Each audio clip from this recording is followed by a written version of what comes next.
What's going on, guys? Chad here. Just want to give a quick update. We finally have a flush toilet in here and a sink. It has been 3 years.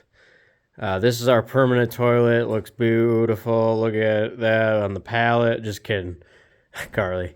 This is a temporary toilet and temporary sink, but nonetheless, it is a game changer because this is year 3, and we have not had a working toilet out here. We've had a toilet outdoors occasionally, but other than that, we have not had a actual toilet.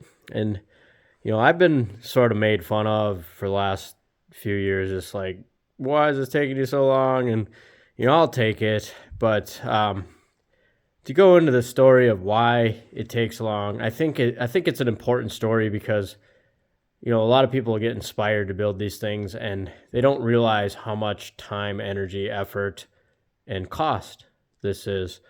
And we had this all hired out originally, the tire pounding part of this, and because we knew how much labor it took, and that kind of fell through. And I'm going to make this story short, like a condensed version of it. I'll go into the longer version just because I think it's an important story. But long story short, we took it upon ourselves to pound these tires. The tires are 300 pounds each.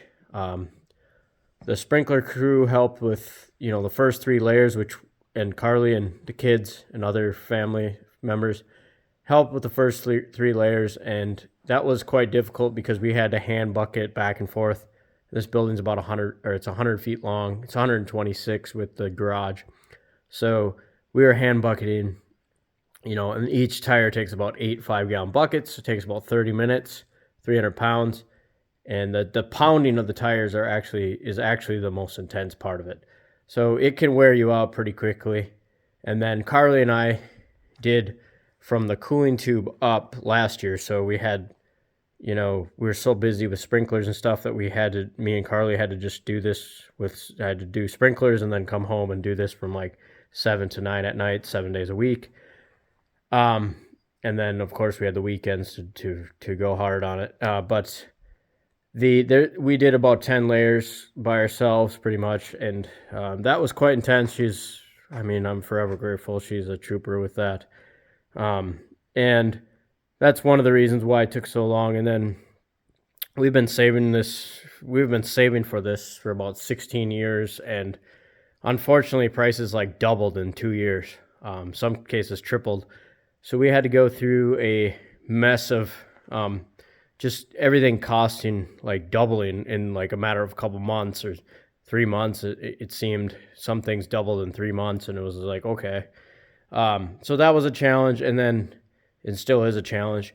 And then we also, any contractor mostly doesn't want to mess with this. So like the plumbing and greywater and all this and electrical, you can kind of forget about it for a company to help you out, or, and I understand they're super busy anyways. So we kind of just had to take this all onto ourselves. And the other thing is the planters.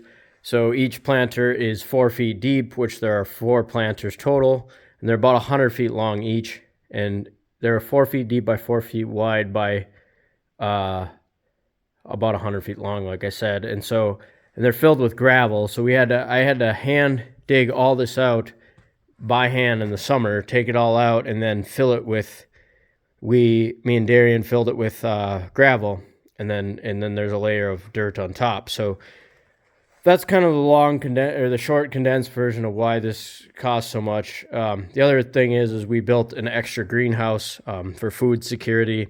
That's been a big thing. Just the last 16 years, we've thought about it a lot, and we'd like to have that, just more food security in here, and just for the aesthetics. And so we decided that second greenhouse that comes out, we decided to put it together into our first build instead of adding on later, just because we weren't sure if we were going to have the energy to even start that in the future. And then, so now I can show off the toilet and the sink here.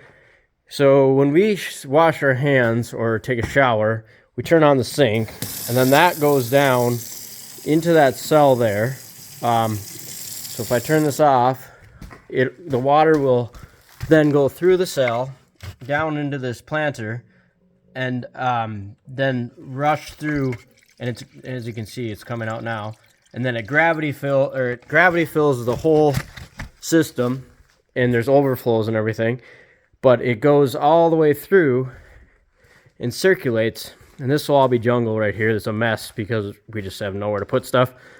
These will all be plants, peppers, bananas, etc., herbs.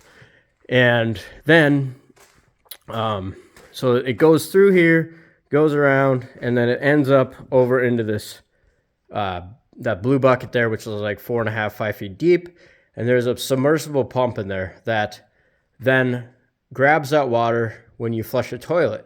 So we flush our toilet with the water from the plants yesterday, from the shower that we did yesterday. So the more you use this, the more you shower, the more you wash your hands, the more the plants grow. And then you need the plants to actually clean up the water, spits out oxygen in the water, kills the bacteria.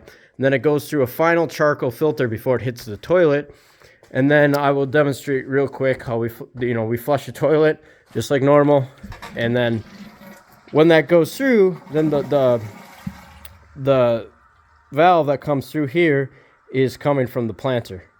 So, and then we also have the option of a freshwater valve just in case we want to bypass the system. So every part of this house has a diversion valve that can be bypass the planters and go out to the septic for maintenance and things like that. And so that's basically how this system works. The plants grow. The more you use the house, the more the plants grow, the more the plants clean up the water, and then you reuse the water to flush the toilet. That's about it. Any questions? Let me know. Thanks.